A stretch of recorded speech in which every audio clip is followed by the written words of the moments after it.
The day he passed the exam was the day he left me. I already knew. Whenever something good happened, I was the one who paid for it. Rain poured down without mercy. My umbrella did nothing. Cold water soaked through my sneakers and numbed my ankles. Then my phone rang. Mira, I passed. His voice was full of excitement. Bright. Light. Too light. My chest tightened. Really? Congratulations. My voice shook as I forced the words out. A brief silence followed. Then he spoke. Let's end things. Just like that.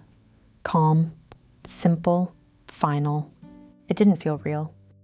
My life is going to change now. What we had was good, but we don't fit anymore. The reasons were always the same. Future, growth, change, reasonable words, clean words. Words that cut deep. Did I do something wrong? I knew how pathetic I sounded. I asked anyway, knowing I'd hate myself for it. He let out a tired sigh. No, it's not your fault. A pause. Then the truth.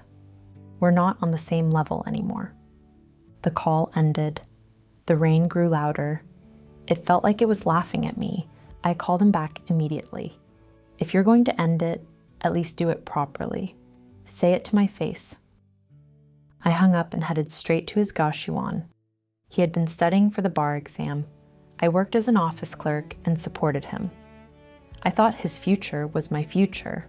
I was wrong. He was a law student at a top university in Seoul. I was just an orphan with nothing. We were never equal. The door opened. He stepped out.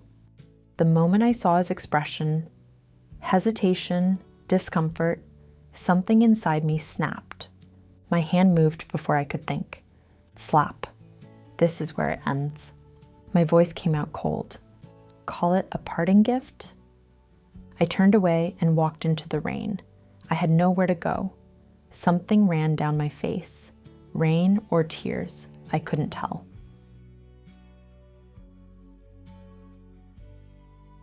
Mira, don't think you're alone. For a moment, I thought I heard my grandmother's voice, the only person who had ever held me before I was sent to the orphanage. But now, no one was left. I was always the one who got left behind. A sharp screech tore through the air. I looked up.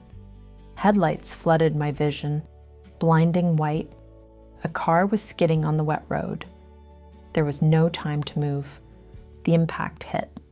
My body lifted off the ground. Then everything dropped. Hard, cold asphalt. Strangely, I felt no pain, only silence. The noise faded.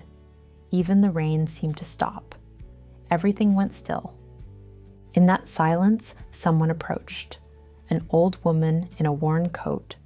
My grandmother, the one I had missed for so long. Why are you crying? Her voice was gentle. You've had such a hard life. Maybe it was a hallucination, a final comfort from a dying mind, and yet her touch was warm, so real. I clung to her like a child. I was abandoned again, Grandma. My voice broke. They all left me. She held me without a word. Then she spoke. That's why I came.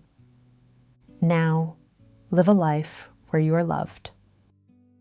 The world around me began to fade. The rain, the smell of blood. Everything disappeared. She pressed her forehead against mine.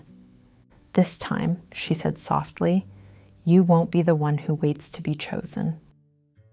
A quiet breath. You will be the one who chooses. My vision darkened, slowly, gently. The last thought that crossed my mind. In my next life, please, let me not be someone who is abandoned after giving everything.